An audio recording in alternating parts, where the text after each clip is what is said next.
Assalamualaikum warahmatullahi wabarakatuh.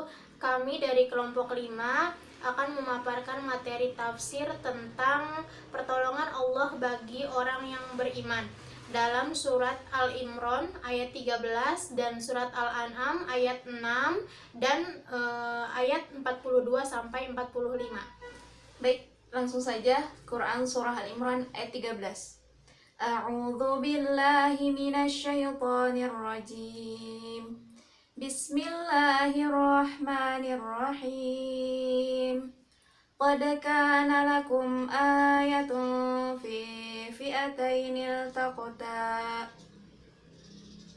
Fi'atun tuqatilu fi sabilillahi wa ukhra kafiratun yarawnahum mithlaihim ra'yal 'ain. Wallahu yu'ayyidu binasrihi man yasha'. Inna fi dzalika la'ibratan liulil absar. Yang artinya, sungguh telah ada tanda bagi kamu pada dua golongan yang berhadapan-hadapan. Satu golongan berperang di jalan Allah, dan yang lain golongan kafir yang melihat dengan mata kepala bahwa mereka golongan muslim 2 kali lipat mereka. Allah menguatkan dengan pertolongannya bagi siapa yang Dia kehendaki. Sungguh, pada yang demikian itu terdapat pelajaran bagi orang-orang yang mempunyai penglihatan mata hati. Garis besar dalam Quran Surah ayat 13 yaitu, berperang di jalan Allah merupakan golongan orang yang beriman. Berperang di jalan Allah adalah kunci kemenangan. Bila perjuangan dan peperangan tujuannya untuk membela kebenaran, melindungi agama dan pemeluknya, maka jiwa pejuang-pejuangannya akan mendapat ketenangan dalam menghadapi medan pertempuran dan dapat berkonsentrasi dengan sepenuh kekuatan yang dimilikinya.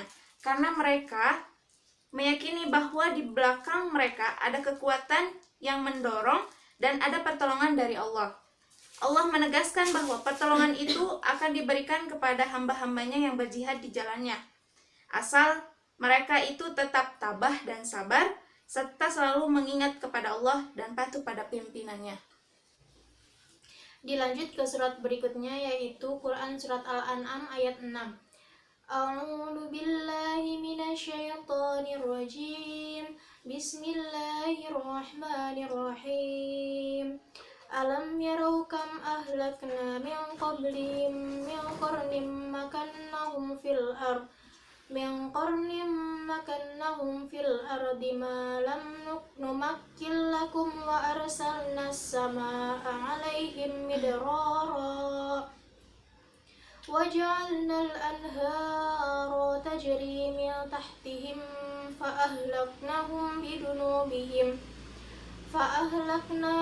bidunubihim wa ansha'na min ba'dihim qarna akharin.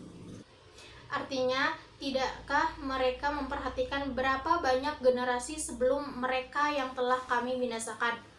Padahal generasi itu telah kami teguhkan kedudukannya di bumi, yaitu keteguhan yang belum pernah kami berikan kepadamu. Kami curahkan hujan yang lebat untuk mereka dan kami jadikan sungai-sungai mengalir di bawah mereka. Kemudian kami binasakan mereka karena dosa-dosa mereka sendiri, dan kami ciptakan generasi yang lain setelah generasi mereka. Garis besarnya adalah di surah Al-An'am ayat 6 ini, bahwa Allah akan menyelamatkan orang yang pandai bersyukur. Orang yang pandai bersyukur adalah termasuk orang yang beriman. Sehingga ketika kita pandai bersyukur, Allah akan cukupkan apa-apa yang mereka butuhkan. Bahkan Allah akan menambahkan nikmatnya. Tetapi ketika kita kufur, maka Allah akan turunkan azab yang sangat pedih, yaitu yang sesuai mereka perbuat, yang berlawanan dengan petunjuk Allah Subhanahu wa Ta'ala. Lanjut Al-Quran Surah Al-An'am ayat 42. A'udzu billahi minasyaitonir rajim. Bismillahirrahmanirrahim. Walaqad arsalna ila umamin min qablika fa akhadnahum bil ba'sa'i wad-dharra'i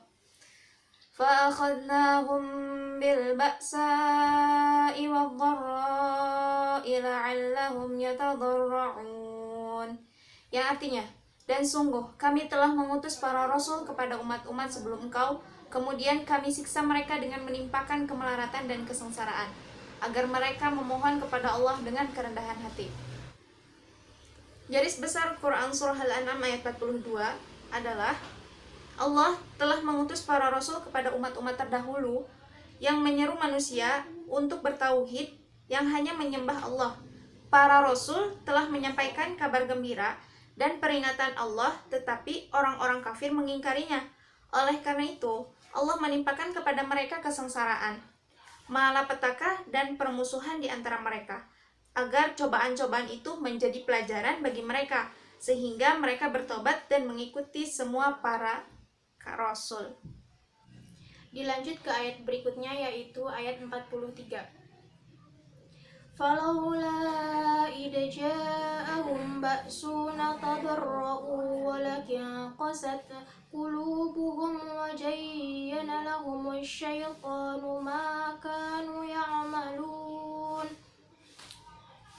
Yang artinya, tetapi mengapa mereka tidak memohon kepada Allah dengan kerendahan hati ketika siksaan kami datang menimpa mereka?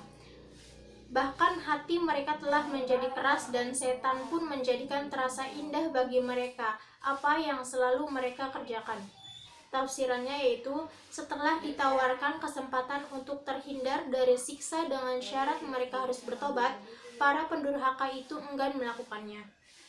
Maka muncul keheranan, yaitu mengapa mereka tidak memohon kepada Allah dengan kerendahan hati ketika siksaan kami datang menimpa mereka. Jawabannya adalah memang mereka tidak bermohon karena kedurhakaan mereka sudah sedemikian parah.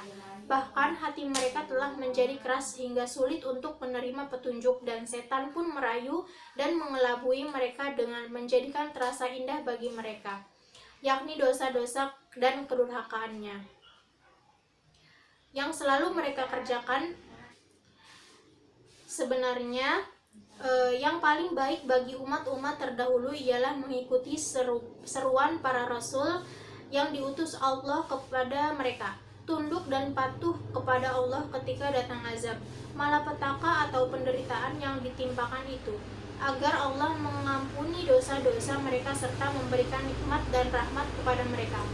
Tetapi hati mereka telah sesat dan terkunci mati, tidak dapat lagi menerima peringatan dan pelajaran apapun yang disampaikan kepada mereka.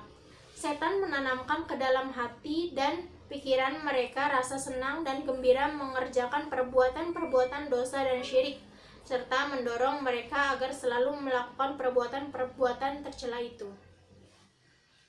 Lanjut ayat 44. فَلَمَّا نَسُوا مَا ذُكِّرُوا بِهِ فَتَحْنَا عَلَيْهِمْ أَبْوَابَ كُلِّ شَيْءٍ حَتَّى إِذَا فَرِحُوا بِمَا أُوتُوا أَخَذْنَاهُمْ بَغْتَةً فَإِذَا هُمْ مُبْلِسُونَ.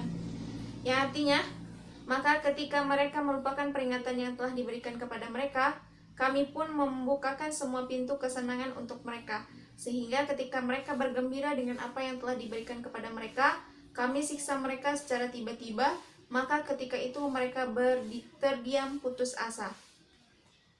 Pada ayat ini, dapat dipahami bahwa cobaan Allah kepada manusia ada yang berupa kesengsaraan dan penderitaan, dan ada pula yang berupa kesenangan dan kemewahan. Orang-orang yang beriman dan diberi cobaan, kesengsaraan, dan penderitaan, biasanya mereka sabar dan tabah, serta mendekatkan diri kepada Allah dan mohon pertolongan kepadanya. Bila mereka diberi cobaan, kesenangan, dan kemewahan, mereka bersyukur kepada Allah, ingat akan hak-hak orang fakir dan miskin yang ada di sekelilingnya, dan menafkahkan sebagian harta mereka di jalan Allah.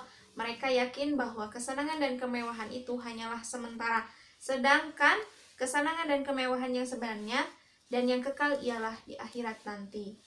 Sebaliknya, bila orang-orang yang ingkar kepada Allah diberi cobaan kesengsaraan dan penderitaan, mereka putus asa dan bertambah ingkar kepada Allah. Bila mereka diberi kesenangan dan kemewahan, mereka mengatakan bahwa semua yang mereka dapat, mereka peroleh dari hasil usaha mereka sendiri tanpa pertolongan seorang pun. Dilanjut ke ayat 45. فقطع دابر القوم الذين ظلموا والحمد لله رب العالمين.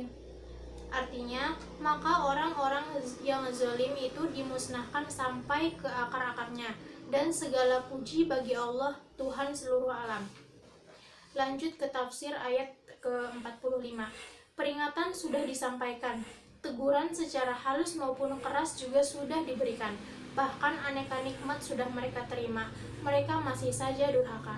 Maka berlakulah ketentuan Allah, yaitu orang-orang yang zalim itu dimusnahkan sampai ke akar-akarnya, sehingga tidak tersisa. Dan itu semua bukan karena Allah berbuat aniaya kepada mereka, karena semua yang ditentukan Allah adalah baik. Maka segala puji bagi Allah, Tuhan seluruh alam. Ayat ini menerangkan bahwa orang-orang yang ingkar dan mendustakan Rasul-Rasul itu binasa karena diri mereka sendiri. Tidak seorang pun yang luput dari azab itu. Segala puji bagi Allah yang telah menghancurkan orang-orang yang zalim itu dan yang telah melimpahkan nikmat dan karunia-Nya kepada orang-orang yang beriman. Ayat ini menganjurkan kepada kaum muslimin agar mengucapkan hamdalah, alhamdulillahirabbil alamin. Segala puji bagi Allah, Tuhan seluruh alam. Setiap mendapat nikmat, rahmat dan pertolongan dari Allah Subhanahu wa taala. Demikian materi yang dapat kami sampaikan, kurang lebihnya kami mohon maaf. Akhirul kalam, wassalamualaikum warahmatullahi wabarakatuh.